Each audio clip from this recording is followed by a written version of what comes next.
4 days. I'm so bored. And I often like,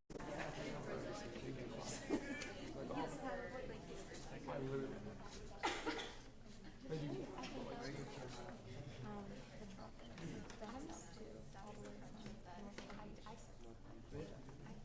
she hails from 561. Yeah, really. All right, good evening, everyone. Thank you all for coming. I'm Lindsay Casasus. I'm the coordinator for student outreach here at the Bob Graham Center, and I'm also an officer on the executive board for the Graham Center Student Fellows. I will be your moderator tonight. The first half hour of this event will be a moderated Q&A session with our panelists, and then the other hour and a half, or the other half hour, will be an audience Q&A. And I'll turn the mic over to you all, and you can line up and ask questions of the panelists. I'd like to begin by thanking all our fellows who helped to plan this event, especially Austin Young, the president of our Graham Center Student Fellows. He's sick tonight, unfortunately, or else he'd be here speaking with us. I'd like to thank all our panelists who were kind enough to come and share their time. I know they're all very busy people, so that you all can learn from their experiences and hopefully end up in their place one day.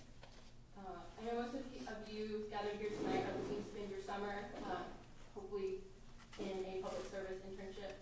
We hope this event can lend you some perspective and give you some insight on how you can begin that journey on those opportunities, and then how the responsibilities on the job might play out for you, and how you can build on those opportunities and build on what you learned through your internship. Bob Graham Center is one of the best resources available on campus for students interested in public service work, whether that be law, politics, campaigning, nonprofit work, or government administration. The Graham Center offers several different internship programs, which are listed below in the program you all been given. And you'll also notice that some of our panelists, as they speak about their experiences, have done an internship through the Bob Graham Center. Now I'd like to turn to our panelists and give them a chance to introduce themselves. Hi everyone, my name is Hallie McKinley Lester. I am a fourth year student studying international studies and history with minors in Spanish and sustainability studies. I am the vice president of the Graham Center Student Fellows and also the president of the ambassadors for the College of Liberal Arts and Sciences. And as you can see, I've done numerous internships with the U.S. Department of State. Hi everyone, my name is Ricardo Sabitzer. I graduated back in the spring. We're at the law school now. I majored in history and political science while I was here. Hi everyone, my name is Jasmine Hadaway. I'm a fourth year student studying international studies and women's studies. And that's it, awesome. Hi everyone, I'm Andrea Aguilar. I study economics here at the University of Florida. And while I've been at UF, I was a part of, and still am a part as a vice chair of programming of the Freshman Leadership Council. I was a part of Chomp and I was a language assistant for the English Language Institute. My name is Logan Leonard. I'm a third year economics, history, and political science student, and I'm going to law school next year. For our first question, if you could all just tell us a story about one of your internships, maybe the first one that got you started, and sort of walk us through that journey of how did you find out about it, and what made you decide that that was the best fit for you? I guess I'll start. So, how I found my internship. So I was actually sitting at an internship panel just like you all were, but for Talk About. And I knew that I wanted to do a government internship for sure, but I wasn't really sure what to do or how to find it. So I used Google. Simple as that. I Googled things that I knew that I was interested in. So I studied economics, but I came in as a political science major, but I didn't want to go to law school. So I knew I liked math, I knew I liked government, so what could combine those two things? I eventually ended up really finding that I was interested in finance and that kind of area of government, and that's kind of how I wanted to serve. So I just Googled things like finance, internships, government, what have you, and that led me to usajobs.gov, which is a great resource. I don't think it's on that list that you all have, so definitely make sure that you just remember usajobs.gov is a fantastic, fantastic resource to find a lot of paid government internships as well as unpaid ones. And that's how I found my internship. It was at a time where I was applying to 10, 15 internships a day, and that's something that I do want to let you know that you're going to probably have to do, is apply. And I saw the White House one. Mine in particular was Executive Office of the President, so it's separate from the internship that's on the White House website. There are two completely different programs. So I saw it, I put the application in, and I kind of let it go. And I was just kind of like, shoot big, what have you, you might land among the stars, but who knew? And that was in October. and I heard nothing back, and I kind of was just starting to stress out because it was late March. And then one morning, I got a call, and it was like, "Hi, this is Peggy, who I would later come to work with from the White House, and I'd love to interview you." So it was late March, and as a lot of you know, by that time you're kind of stressing out, figuring out what you're doing that summer. So just know that you always have to have an open mind, and always have to know that certain things aren't going to work out, because the right thing is, at that point, I had been rejected from some smaller, even local internships, and I ended up getting a fantastic, great one.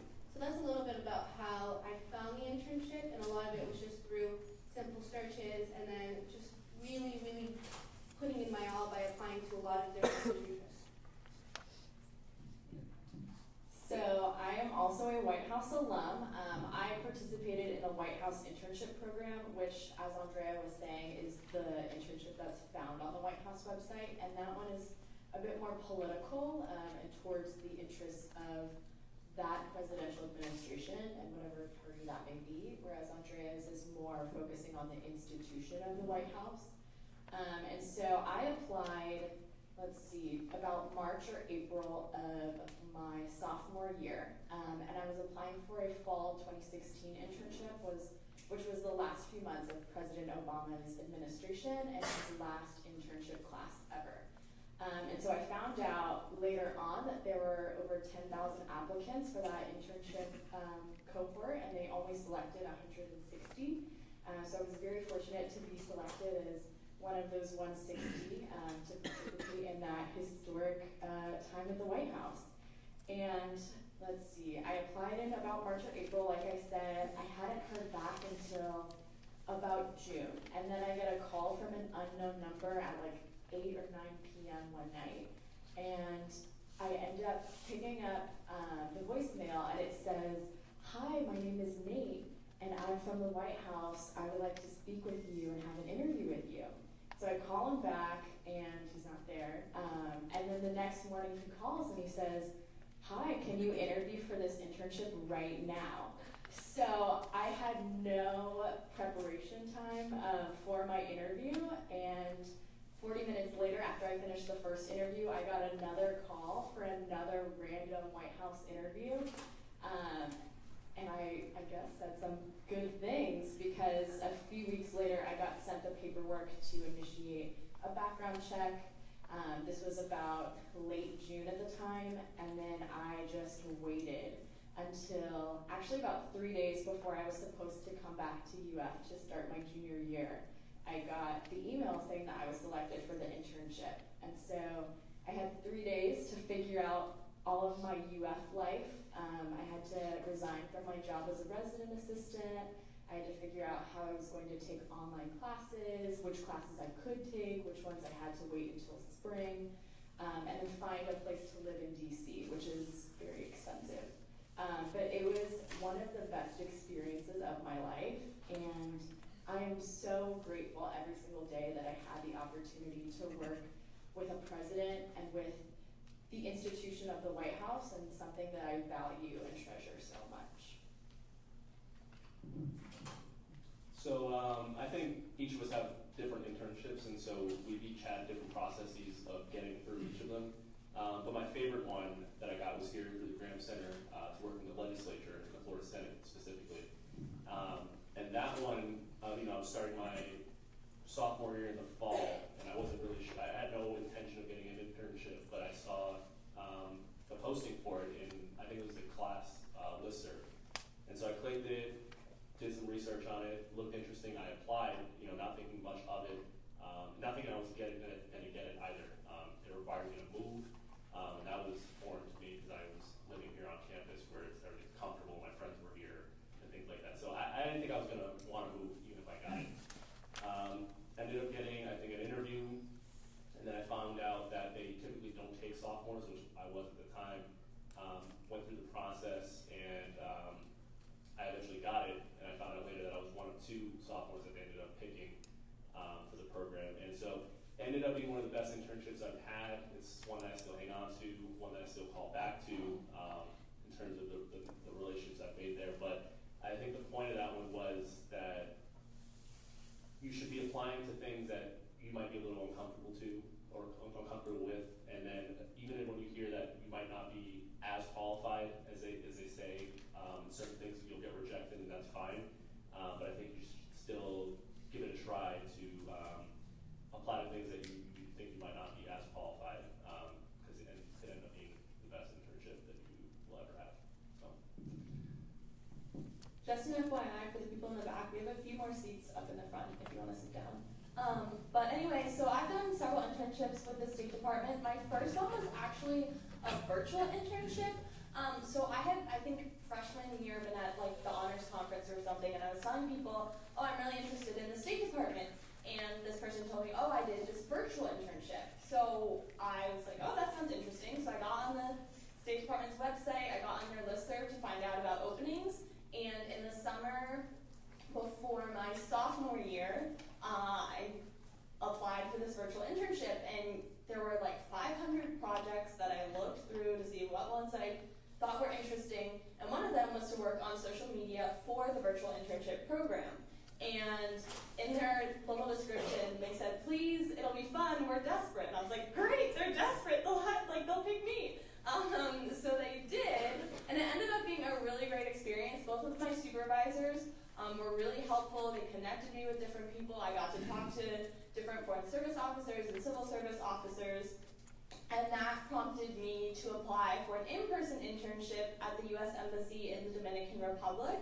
And honestly, the reason I applied to that position was I was like, well, I can't afford to live in D.C. unpaid, and they provide housing there, and it's close to the U.S., and it's in Latin America, which is my focus, so I'll go ahead and apply.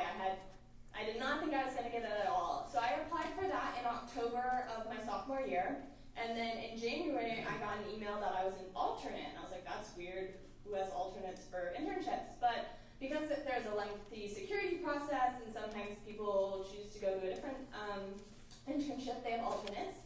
But by the time I left school in April, I hadn't heard anything, and I was kind of freaking out that I didn't have anything to do over the summer. And I was like, oh my gosh, I'm going to spend the whole summer with my parents, this is going to be awful. And a few days after I got home, I got an email, we're offering you this internship, when can you come? So I got on the phone, and a month later, I ended up in the Dominican Republic, and I worked in the General Services Office, which basically does logistics for the embassy. And I loved it. Actually, my second week there, Secretary of State John Kerry came to visit for the Organization of American States meeting. And the office that I worked in is the one that coordinates high-level visits. So I got to go to this fancy hotel that John Kerry was going to be staying in and check out everything. And got to find out a lot about how international diplomacy works, how our State Department works. But I kind of would echo the sentiments of everyone else, is you can't. You're not going to know if you're going to get something unless you try. You might be disappointed, but you might be surprised. And it's kind of that defined my whole career. It's confirmed what I want to do with my life, so go for it. I guess I'll wrap up. So I currently work for the City of Gainesville. I'm a UF City of Gainesville fellow over there in research and prototyping. So let's see, last fall of my sophomore year, I was working at the law school, and because I needed a job, that was my financial situation.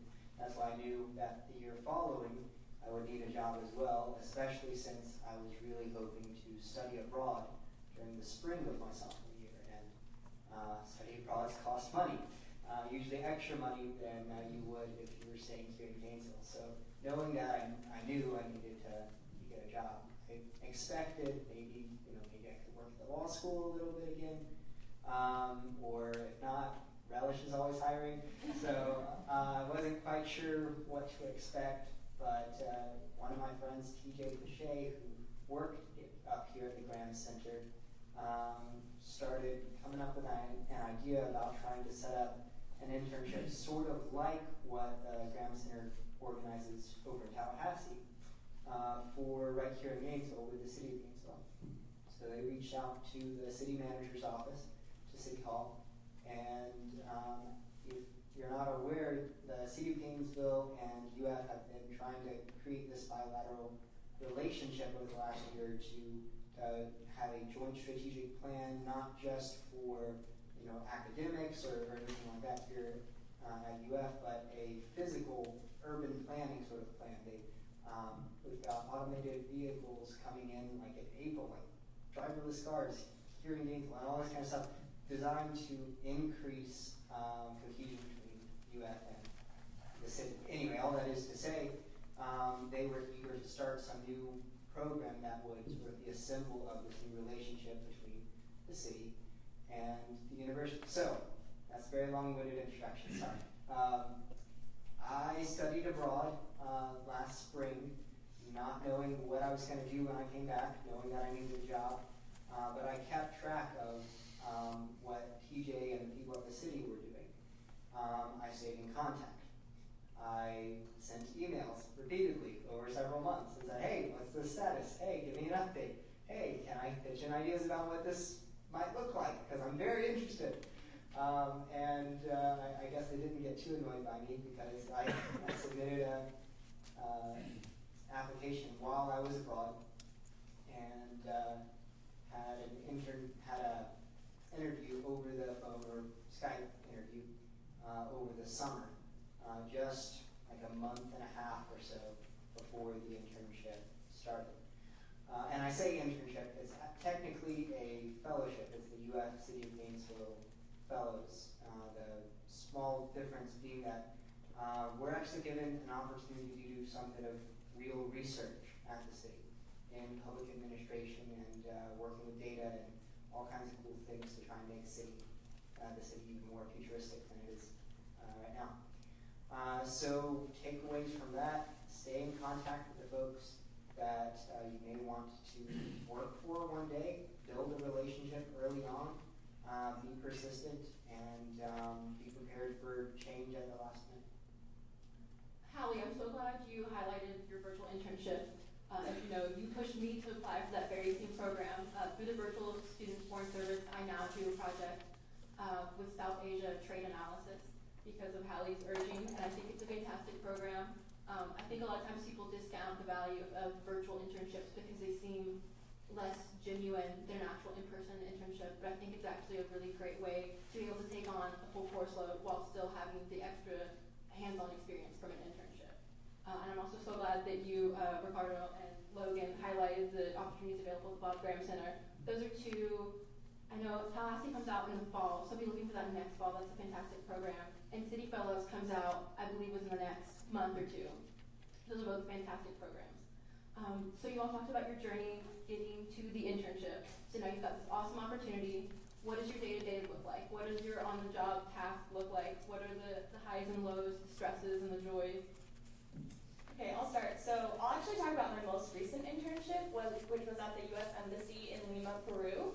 And there I was working in the consular section in non-immigrant visas. So for most countries to come to the U.S. as a tourist or a student or whatever, you need a visa.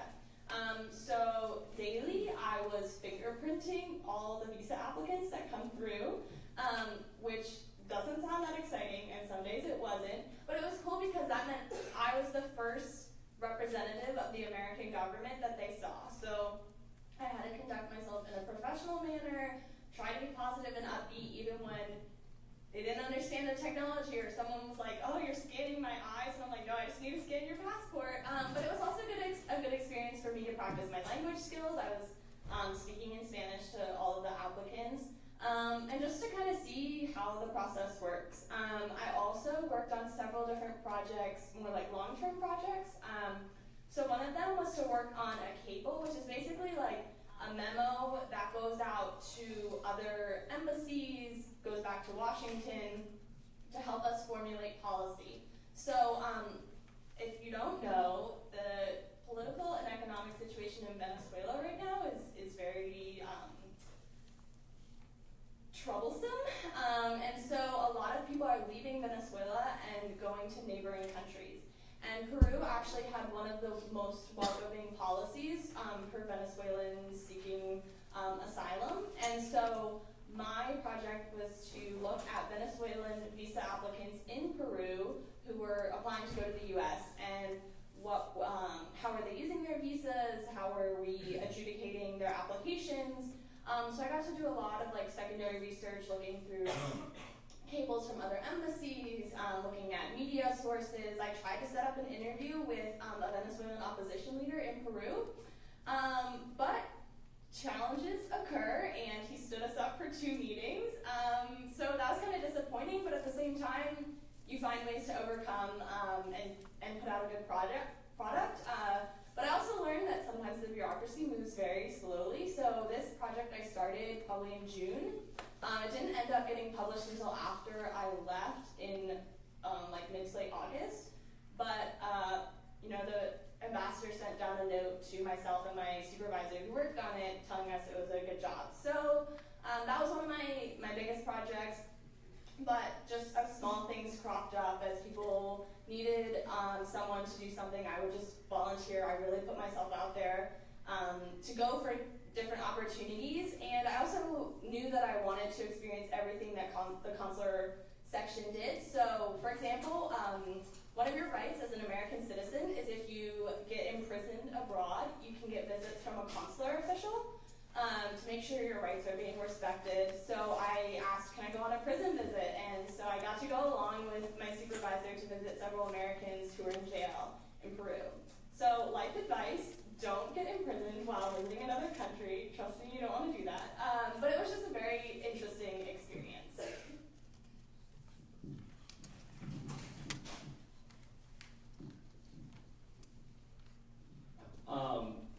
So that's all true. I think every internship will vary. For me, my daily was Monday through Friday, typical office job, 9 to 5, in terms of when I had to be there and the kind of responsibilities that I had. I'm talking about the Tallahassee internship in the Florida legislature. One of my primary jobs was to be the face of the office for everyone who came in, similar to what Hallie did for the consulate. And so that means the lobbyists who came in, the legislators who came in, and the constituents who came in, I'd be the first point of reference. And so had to dress professionally, you have to act professionally and represent them well. In an office setting like that, you get a lot of different responsibilities as they come, and they come very quickly, and you have to learn very quickly. I went there, and most of us would go there with, I don't want to say no actual skill that they can use, but I wasn't writing bills or passing legislation myself. Obviously, that's a different role. But being there, I think one of the important things, in no matter what you do, is observing and learning. And then as the opportunities present themselves, like going to a jail or doing an extra thing, you kind of try to insert yourself, either make yourself invaluable so they rely on you more, and that could lead to more things in the future, or just putting yourself in those different opportunities to learn more than the average intern would. And I think that is important to take with you no matter what internship you do, because I was there with a class of 12, and all of us were kind of different, had different responsibilities, and in large part it depended on what we were willing to put ourselves out there to do and how fast we learned. And so some of the things that I got to do as I learned faster were build research. I learned to navigate that system. That's a skill I still use today for different things. I got to go to committee hearings where they would hear different bills as they went through the process. And then I would have to explain that process to constituents as they called, because there are actual people behind these bills who are concerned whether they pass or whether they fail. So those are just some of the things that I got to experience. And so, like I said, I think that it's just important that you observe, but also try to get involved wherever you can, without overstepping any boundaries. So yeah. I'll talk about my White House experience. I was very fortunate that I had the opportunity to do a ton of very different things. I worked with the LGBTQ liaison for the White House, and I implemented policy outreach and engagement initiatives so that the Obama administration could create policies that represented the voices and perspectives of LGBTQ Americans. I also had the opportunity to work on hiring diverse talent who serve as political appointees, which are like federal government employees that are tied to specific presidential administrations. And that was fascinating because I got to work on making sure that our government looks like the diversity of the people it is meant to represent. Once the election happened, I also got to work on transitioning the Obama administration out and the Trump administration in. And then I also got to conduct leadership development for over 3,000 political appointees spread across the federal government. So it was actually the office that I had never imagined and never preferenced when I was applying for the internship, but I am so thankful that I was put there because I have grown in ways that I would have never anticipated had I gotten the office that I had originally wanted. So that goes to show, just keep an open mind. I believe that you can learn anything from any internship position you have, even if it seems like it doesn't match your professional interests or anything like that. For the office that I worked for, it was the Office of Administration for the Executive Office of the President, but I was specifically doing the financial side of it, so program management and operations. What that meant on a day-to-day basis for me was when you work with the government, you enter into a contract with them in terms of finances. So let's say, an example, for my team, I did a lot of cybersecurity and tech finances. So think of the Oval Office. In the Oval Office, the president has a phone, something as simple as that. That phone is powered by some cellular provider. Let's just say, doesn't matter, let's not give it a name. So some cellular provider is entered into a contract with the government to not only provide the president with connection to the phone services, but to also give him or her top priority in case of a national emergency. So those are things that we pay for. When we enter into that contract, we pay them in monthly installments, and for those we get invoices. My job during my internship was to make sure that those invoices got paid. So it was collecting payments from the contractors that were in our office. It was keeping track of the daily budget. So every morning I would get to work and I would open all of the data, the different data sheets, and open all of my different programs, download all the different amounts of our current state of our budget, so things that we had paid out just the day before, and then do a total report. So I would do some cross analysis, then that report would get sent to my boss, and then his boss, and so forth. So it was a lot of skills that had to do with finance specifically. I knew that that's what I was interested, like I mentioned in my introduction, and that's what I focused on. It was great because I developed a stronger skill set than I had. Like he was saying earlier, you may not come in with a really strong skill set, but the person who interviewed me directly hired me because of the work that I had done at my part-time job in college. So my freshman year, and to this day, I worked for the Ford dealership here in Gainesville, and through that I processed invoices every time that I would work. And that's what got their attention. So it was that part-time job that I needed to have, like you were saying, because I financially needed to provide for myself while I was in college, that got me this dream opportunity. So try to, even if you're not jumping straight into an internship, try to get jobs that are somewhat related to what you want to do, or asking those managers in those positions, even if it's working here on campus, to learn things that everyone's going to need. So that's those simple Excel skills. It's those, taking PowerPoint to a different level. While it's very base level, it's very helpful because those are the things that will, mostly when you're working with Excel, that will catch the eye of someone who is selecting a next intern. They're here to train you, but they want to make sure that you have some base level knowledge, and something like that is really going to make you a stronger applicant. Yeah, absolutely. I had another internship the summer between my freshman and sophomore years at a bank. Not government at all, not public policy at all, but learning how to be a professional employee for 40 hours a week, just show up and do work.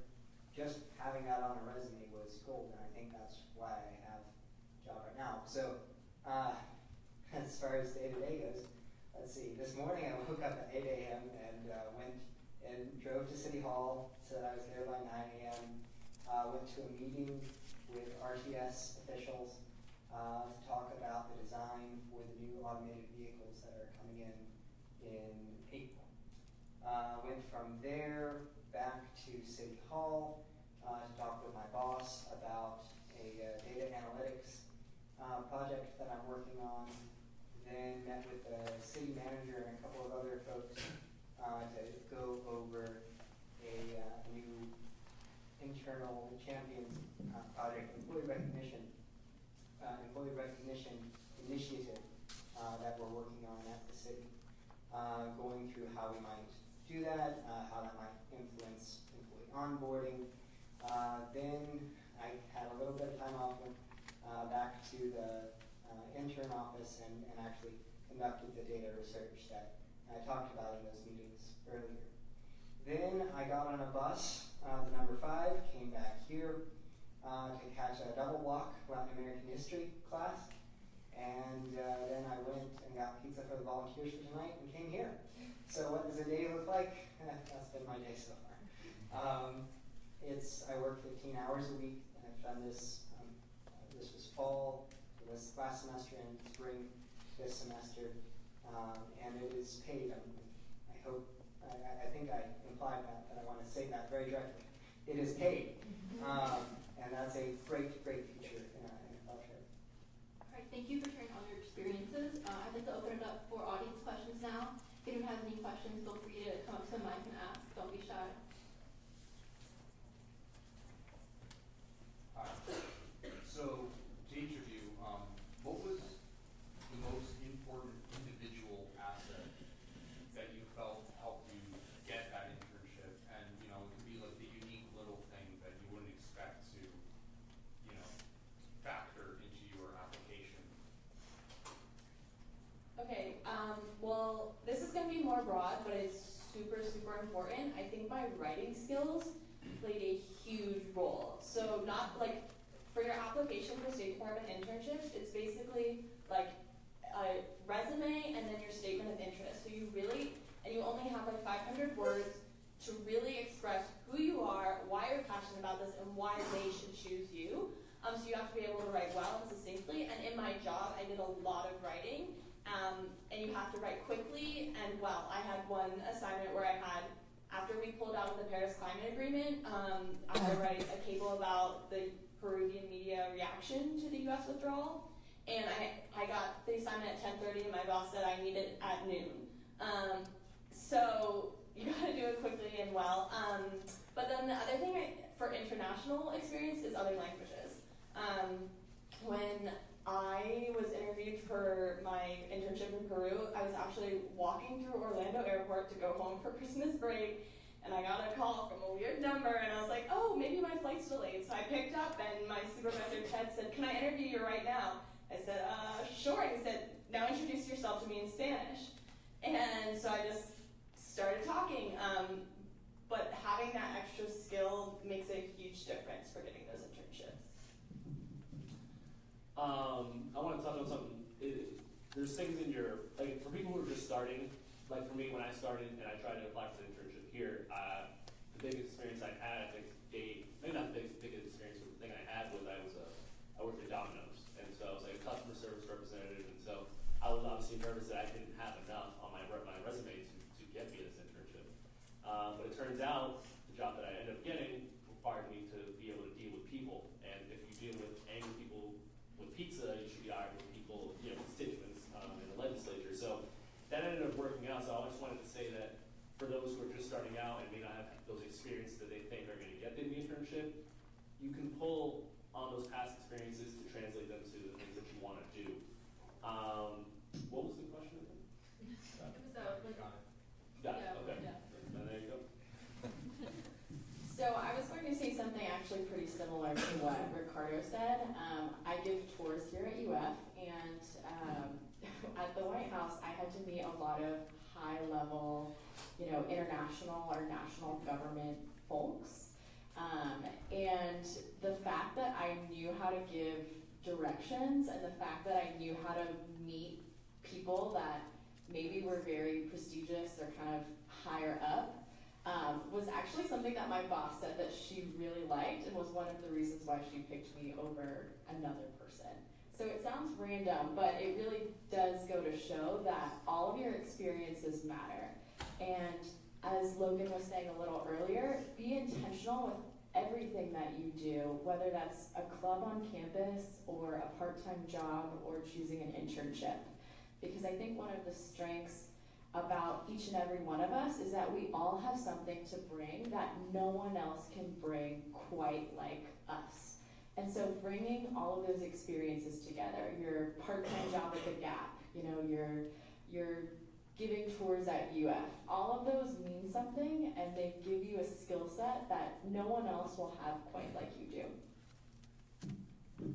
For me, what I think really set me apart when I was applying for that specific internship was how I was able to connect the direct job posting to my application. So something that you should know if you end up applying for a job on USA Jobs is you have to be strategic about it. So the first step in the process is there's actually a computer that will scan all the applications, and it's going to go ahead and pick up those words that are in the job posting and then see if they're on your application, in your statement of interest, like Hallie was saying, or in your resume. So directly tailor your resume to match the job posting. And when I say directly tailor is using those experiences that you've gained, campus involvement, part-time job, and then using the words from the job posting to be those verbs that you put on your resume.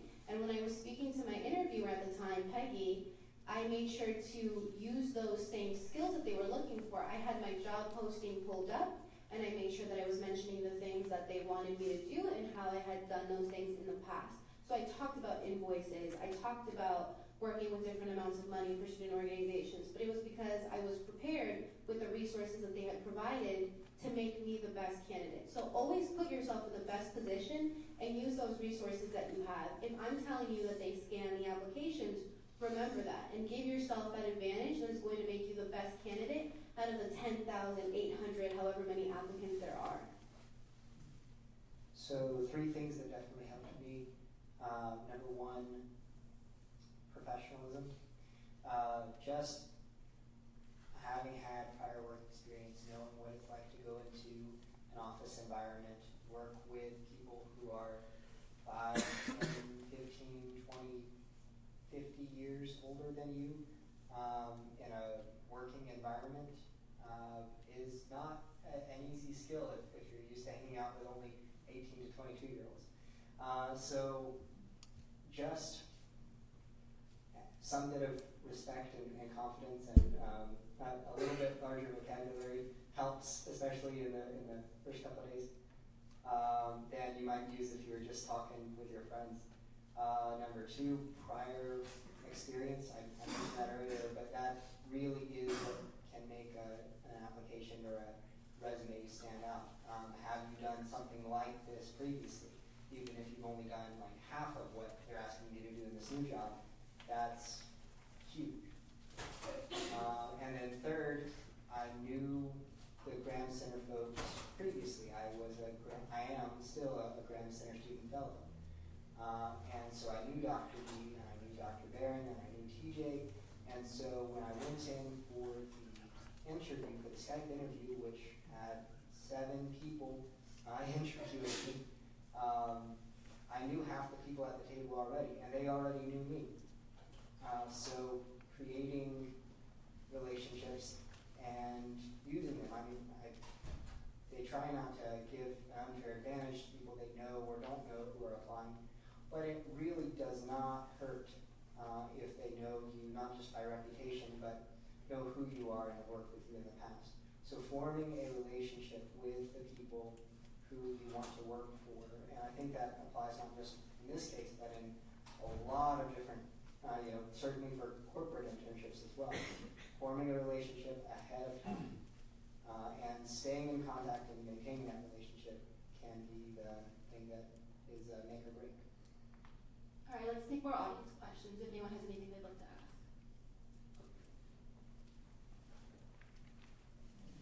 Hi, I was wondering, what are your plans post-college and post-graduation, and how your various internships might help you focus what you want to do for career? Oh, okay, so I'm graduating in May. I'm going to the University of Virginia School of Law after I graduate. Let's see.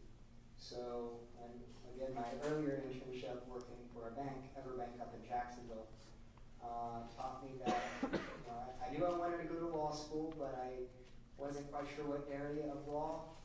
I don't think I want to go into finance law, having worked in finance. But then I worked for the city of Gainesville, where I saw a little bit about how governments work and what motivates government employees and the sort of issues and concepts and the richness and depth to the kind of work that they do. Makes me think that I might want to pursue public service as a career, even within law. So I think maybe one of the only people here who chose not to pursue a career in public service. I did my White House internship and I loved it, but I'm actually going to be working for Capital One, a bank, after graduation. This is my last semester. And that was because of a couple of factors. And the biggest one for me, which I think is important for you all to consider if you're not a U.S. born citizen, is in my situation, I was born in Venezuela, and I'm a Venezuelan citizen and an American citizen. So in order for me to have a career in public service, I would need to get a level of security clearance that would require me to step back from my Venezuelan citizenship. And the way that the regulation in my country works is I'm only allowed back in the country if I give them my Venezuelan passport, if I enter and exit with it. If I give up that citizenship, then I can't enter and exit the country. My mother is my only family member here in the United States. So that meant for me not seeing any of my family ever again, since most of them can't afford to come visit me. And those are things that you have to consider when you're making these long-term choices, is what kind of life do you want to have? And that was not a life that I was willing to have, one that I wouldn't be able to see my family. So then I chose to look at different private opportunities, and I had an internship with an investment firm. And it was a good experience. I didn't choose to return, but I found a wonderful opportunity with Capital One. So that's what I'll be doing after graduation. So I received a fellowship from the State Department, and they will be paying for my master's for the next 2 years, and then afterwards giving me a job as a Foreign Service officer. So immediately after, I will be attending grad school somewhere in the Northeast for Masters of Public Policy. And this opportunity is something that has exceeded every dream of what my post-UF life will look like. And I'm so thankful that the experiences I had working in government, working with nonprofits, even my RA experience came out several times during my interview for this fellowship. Those threads in my life, both professionally and personally, have all kind of come together to lead me to this opportunity. So I'm incredibly grateful for that. For me, I don't know if my internship in Tallahassee specifically pushed me towards my path, but it definitely solidified what I wanted to do. You're exposed to a lot of law in the legislature and how it's made, and so it just really solidified my mind to go to law school, and that's where I am now at UF, and so I just finished my first semester. So I would say internships take advantage of the people that you work with, because each of them have a different path, and so you can kind of learn maybe, without having to go through the path that they've taken, and figure out how they got to where they got, and try to learn from them, because that's what I did. I met a lot of lawyers and a lot of lobbyists and a lot of politicians who were lawyers, and kind of figured out what I wanted to do or what I did not want to do. So. Yeah, so my internships definitely confirmed that I do want to pursue a career with the Foreign Service, but it's very difficult to pursue a career with the Foreign Service, especially right now because they're not hiring. So in the meantime, I'm looking at other public service opportunities abroad. So I've applied for a Fulbright and also for Peace Corps. So I'll be doing one of those two after I graduate and living abroad for a while, and then seeing about grad school or going into the Foreign Service. If anyone would like to ask a question, please feel free. Hello, I'm actually a virtual Foreign Service intern right now, so wonderful to meet you. My question was about writing samples. A lot of the internships I'm looking at applying for ask for a 3 to 4 page writing sample. How would you suggest that I choose like a really great writing sample? Should I tailor it to the internship that I'm looking for? Should I just choose my strongest piece? And maybe some of the experiences you had with writing writing samples of your own. All right. Well, I haven't for my internships I didn't have to do exactly like a writing sample, but I have written a lot for all of my classes, and I think definitely you should tailor. Often they ask for like 2 writing samples or 2 or 3, so definitely tailor one to what you're applying for. So if you're applying to something like that's internationally focused, write about a class that you took either that was in a different region or like focused on international relations. But also, yeah, you want to pick something that really showcases your writing style and ability, and that will be relevant to what you're applying for. Is that what you would also say for? I know you had to write narratives for your. Yeah, definitely. So I did did take the foreign service exam and wrote, and once you pass the first round of the foreign service exam, you write personal narratives, and it's like 6 essays of less than 200 words to make sure you can fulfill the categories that they look for in a foreign service officer. So those are very difficult to try. So you have to basically explain who you are as a person and why you're qualified in less than 200 words, which is very difficult.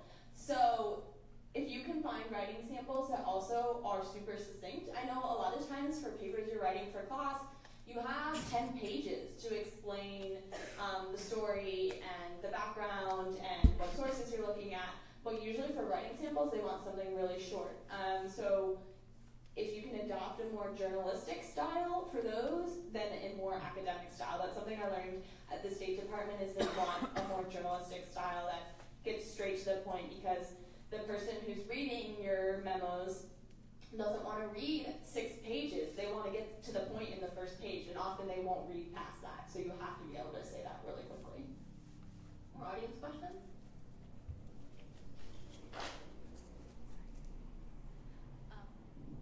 So speaking for myself, and I assume a lot of people here, we want to go into services to help people. Would you guys say you felt fulfilled in that respect, or was it much more bureaucratic, or was that sufficient for you?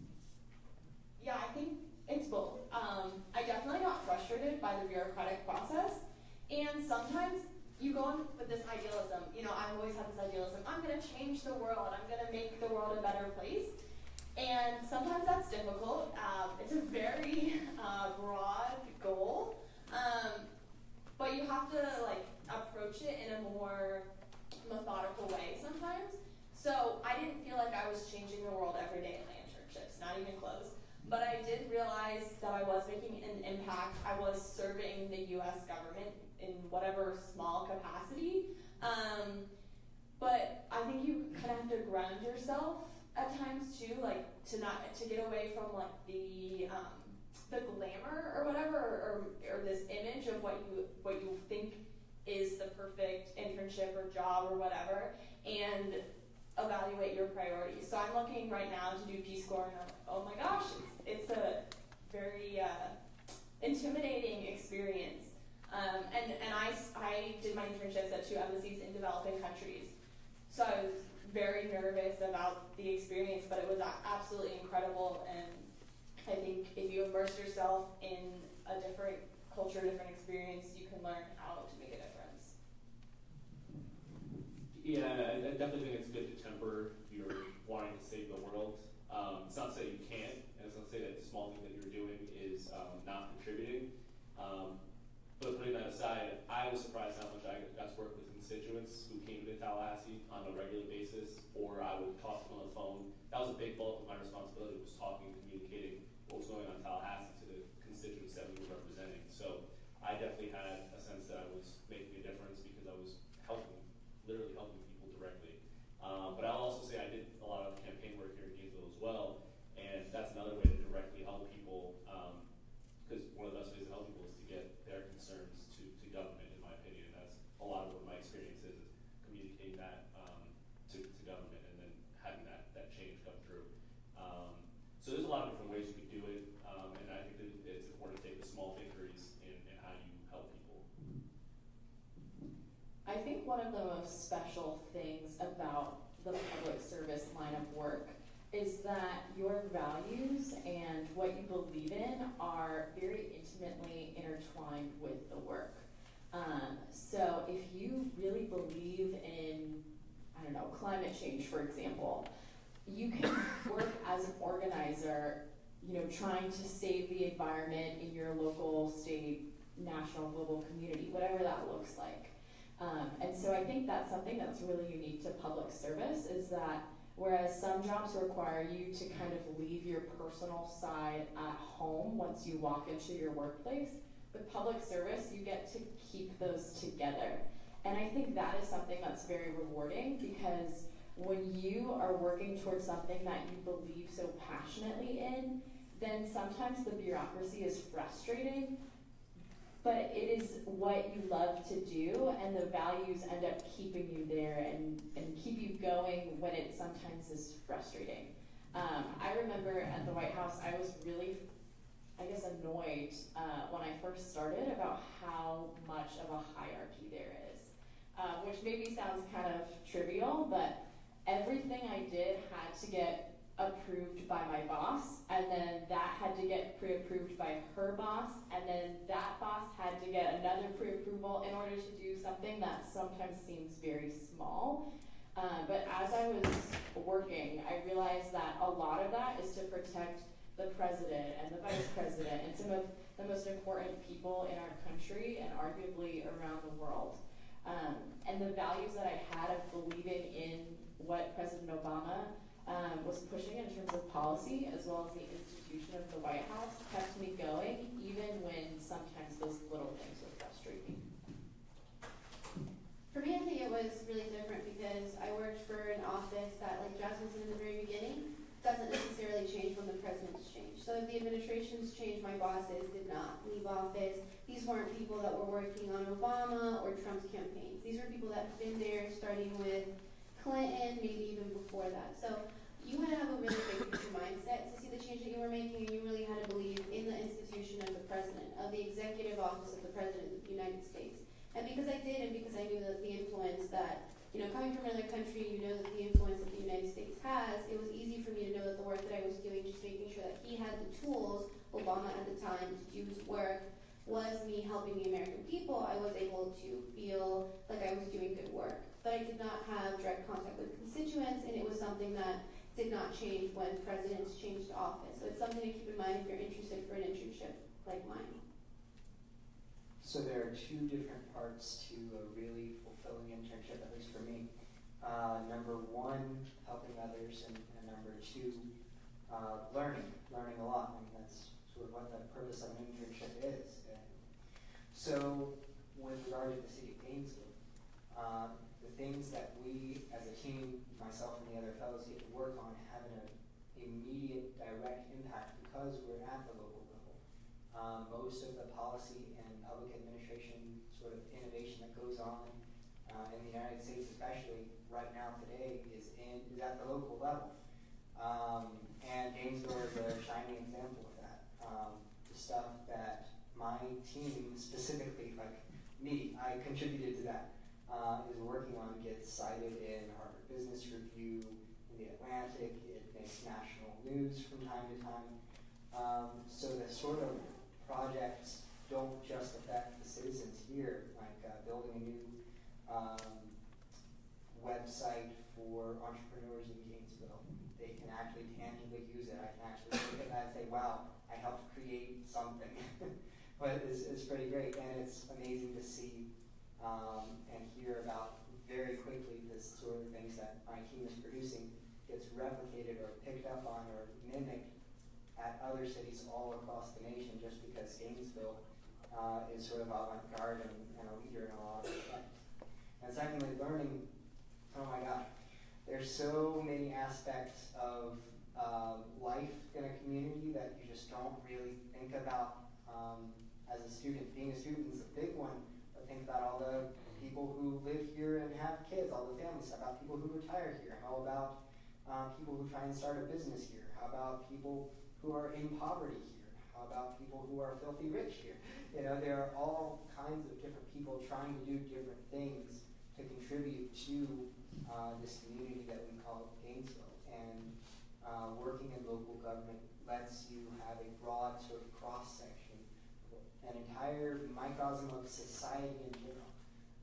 And so you learn a lot about a lot of different things that goes on, and think like an entrepreneur and think like a policy innovator, all those kinds of things. So if you are interested in helping people directly and having and learning a lot and having your work mean something maybe in a longer term, please do apply to work for the city of Gainesville next year. All right, let's take a few more audience questions before we wrap things up. All right. So obviously you've all learned a lot through your process and all your different internships. Is there any maybe one piece of advice that you were given or something that you learned through this that you wish someone had told you earlier that you'd like to give to students who are in your position?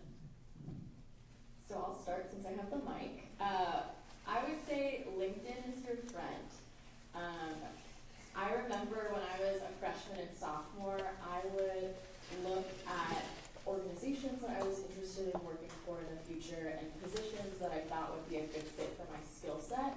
And I would just search these things on LinkedIn and try to find folks who were doing those things or working at the places that I was interested in. And it was really exciting to watch other people's career trajectories. And I would end up messaging many of them and asking, how they ended up making this work, what led them to this field, and so on. And I actually met some really wonderful mentors through that. So I would say that LinkedIn is definitely a good tool and something that should be used pretty regularly just to keep you going and keep you challenged in your profession. I would say being aware that things can get mundane in any internship that you do, and so just stay busy and try to look for different things to do and learn, so that way you can, stay on your toes and things. But things will start to feel like a cycle, so you should look for other opportunities and just, put yourself out there, like I said earlier, for things that open up to go to a prison in another country or something like that. Okay, I have 3 short advice things. 1, search for your opportunities and go after them. So I read almost every listserv, at least scan the subjects, and when I knew I wanted to work for the State Department, or I was interested in it, I got on their website, I got on their listserv, so I would find out about job openings, so that I knew when they were coming out, because they come out really early. The second thing I would say is take advantage of mentors, both within the university, within your job. I'm very fortunate that I had 2 wonderful supervisors. Well, all my supervisors have been wonderful, but for my in-person ones and for my internship in Peru, I've stayed in contact with that supervisor. We message at least once a week. He's given me a lot of career advice. He's helped guide me, helped write references. So that has been really helpful to me. And then the third is to ask questions. And so at my first internship, I was so overwhelmed at the thought of working in an embassy in this huge international diplomacy field that sometimes I would hold back and I would just go about my day. And this past summer in Peru, I found myself asking questions of everyone. Why did you choose this? What did you do before this? What advice do you have for me? Ask people to sit down and have coffee with you for 15 minutes or 30 minutes and do an informational interview and get their perspectives, because they may have advice or connections that can really help you. I will say, getting into the State Department, I didn't really have anyone helping me along the way, at first, but then have had people help me since then. And I would like to, pay it forward. So if anyone is interested in the State Department, please feel free to talk to me. I'm happy to give you advice, look over applications, help you out in any way. So.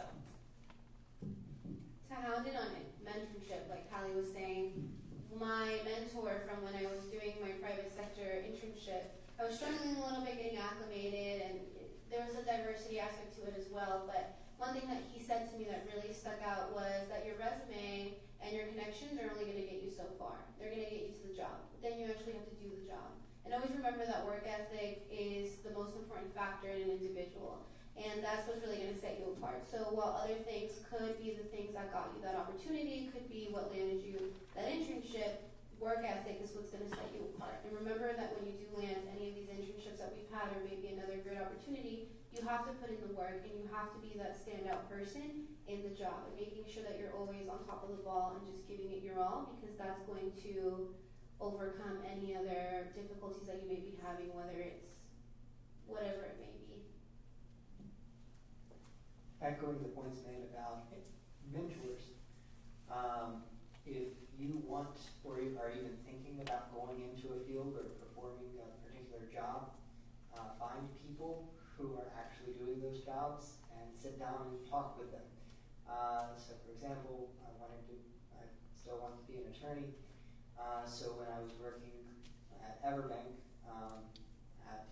for a financial corporation, I told my boss, hey, do you know any lawyers working gigantic multi-billion-dollar corporation who might be willing to talk to a summer intern about law school and law careers and that sort of thing. She said, yeah, I know somebody. She put contact with one of her friends, and then I went and talked to them and said, well, hey, is there anybody else you'd recommend talking to? And she referred me to another attorney working there, and it just went on. Would you refer me to somebody else? Would you on and on and on until I found myself in the general counsel's office of a Fortune 500 company, and he just talked to me for an hour and a half about planning out a law career and what it looks like, why maybe getting a JD MBA and all this like super high kind of stuff. Like, wow, it's amazing just to hear the kind of things that they say, the sort of vision that they have when they're 30, 40, 50 years down the road further than you.